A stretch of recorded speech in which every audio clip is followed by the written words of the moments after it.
Coucou les gens, j'ai pris une petite habitude, c'est de profiter de mes post-clopes pour vous faire une petite vidéo à la vôtre avant d'aller au lit.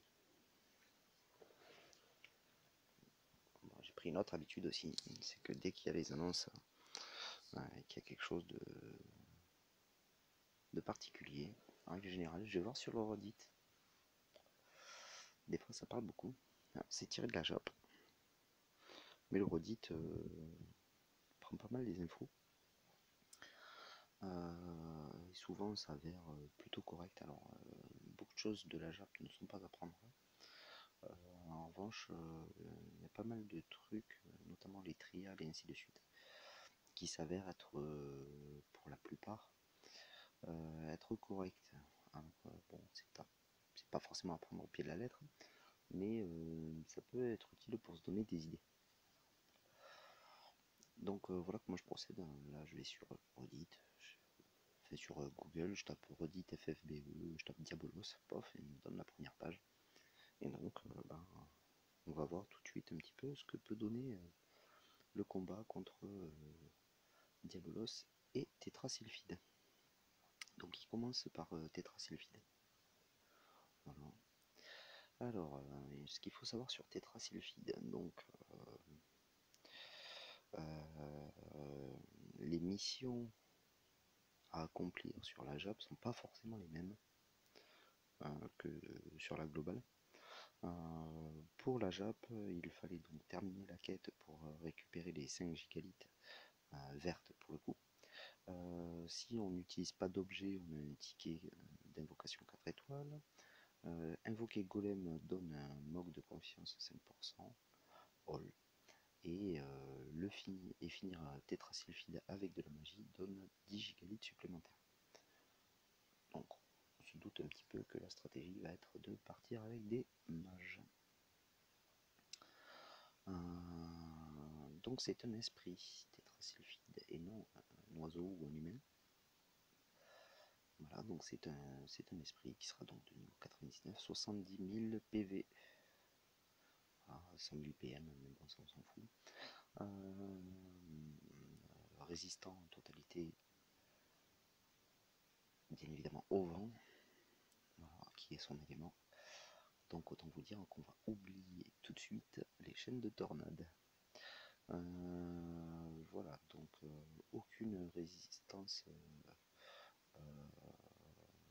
élémentaire autre que celle au vent, et bien évidemment la faiblesse à son élément opposé, donc la terre.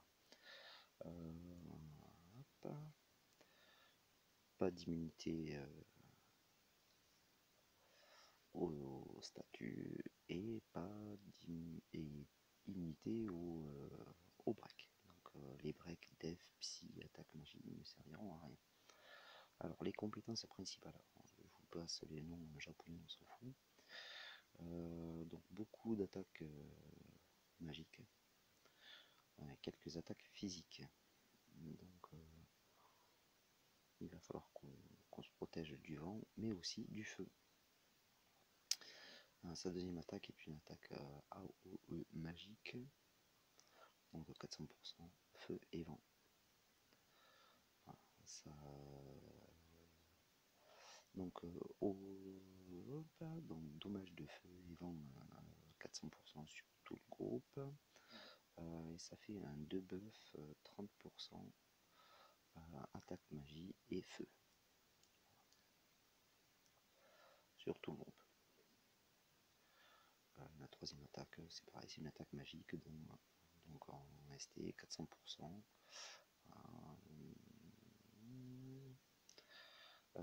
Ça fait un break def psy et de tous les éléments de 50%. Donc autant vous dire que les breaks et les debuffs vont fumer. Voilà, quelques attaques physiques. Alors la première, elle donne pas la puissance à 500%, c'est pas trop mal. On n'a pas les stats de la chimère, mais ça peut causer quelques dommages.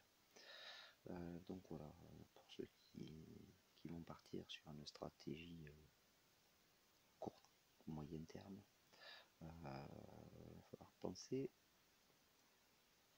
au tank magique. Cover. Alors les paliers 80, 50, 40 et 30%. Donc après il faut se référer à ce qu'il y a dans les nombres. Alors une fois l'attaque numéro, c'est pas marqué dessus.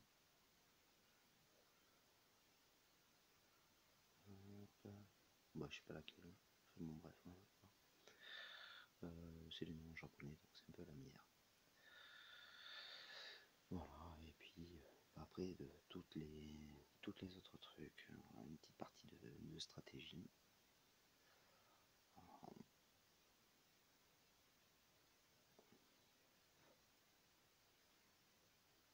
Ouais, c'est pas très.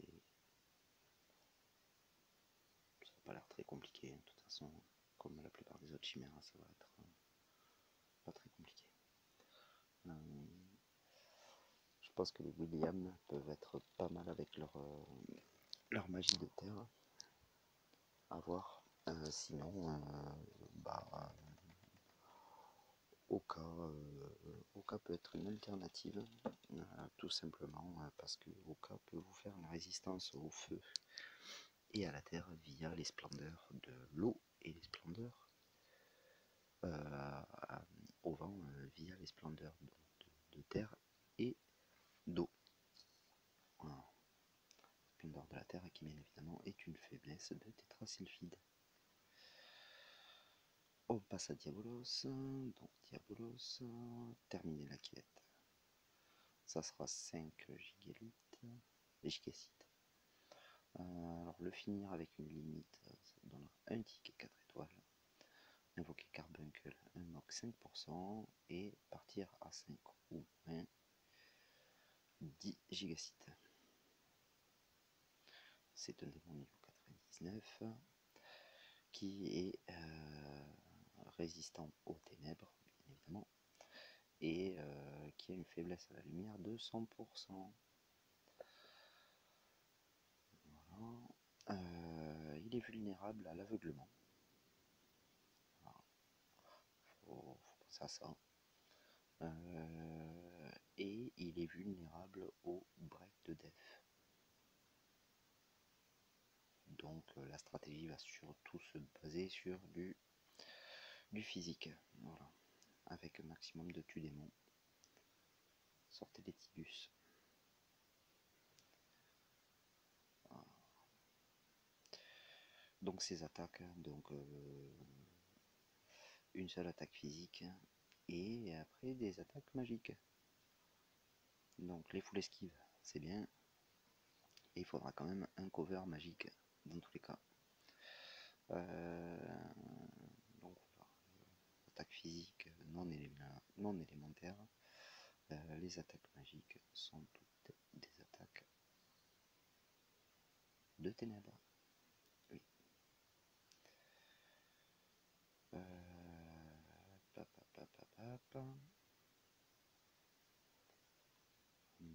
Ce qu'on peut penser, c'est que l'ami Dark Veritas, équipé lumière et full esquive, doit pouvoir sous-loter facilement Diabolos.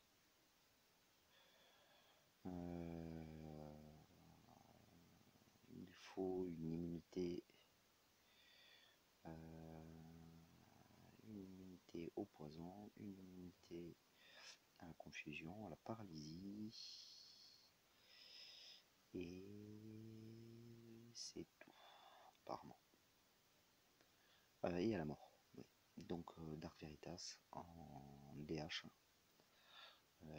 équipé lumière, le bouclier Genji, à récupérer chez un chocobo contre la modique somme de 50 quartz étoilés, si mes souvenirs sont bons.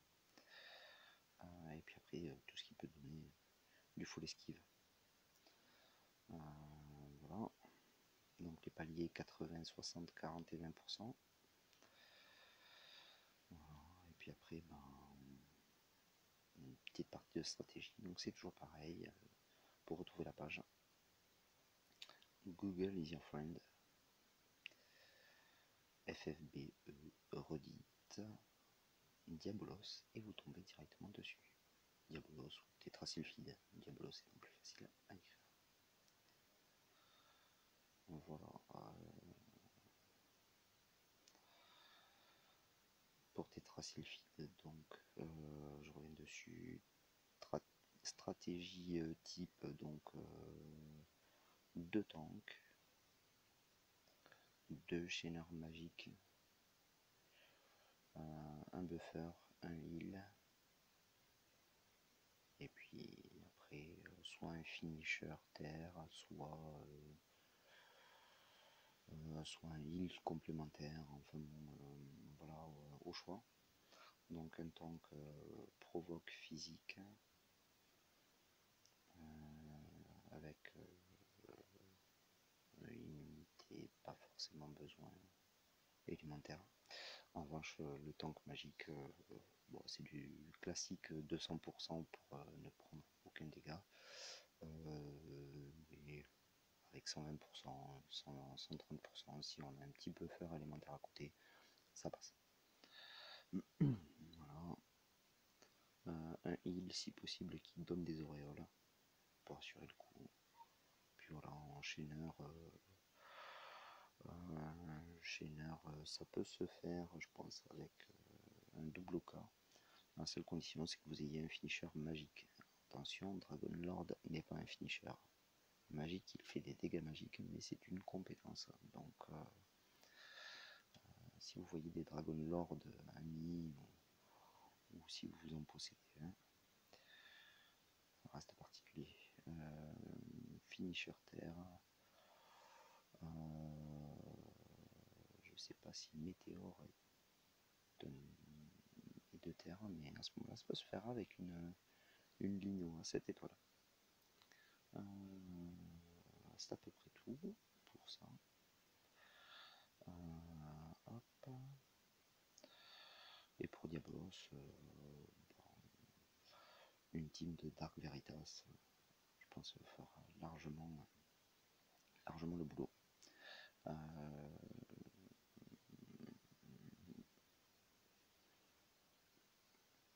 Là, comme ça de tête, c'est ce qui me viendra à l'idée, vu qu'il va absorber les dégâts de ténèbres et que il va taper en lumière.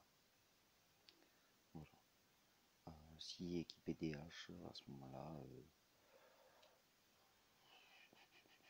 peut-être l'utiliser en finish et puis prendre 2 chaîneurs à côté pour caler une petite chaîne sympathique. Je pense à des Tidus. Voilà, donc double Tidus et Dark Veritas avec son finish à double entaille. Donc il donnera 2 coups relativement puissants. Si possible améliorés, donc comme ça ils seront bien puissants. Et puis un tank magique, toujours pareil, 200% ténèbres. Et enfin entre 120 et 200% ténèbres. Et un tank physique full esquive peut passer. Vu que les dégâts physiques c'est du ST en provoque. Et un heal bien évidemment. Particularité pour ce combat, il faudra utiliser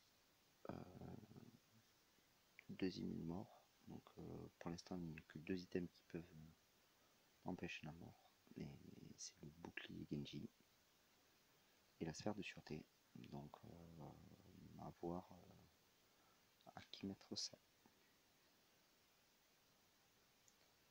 Bon combat.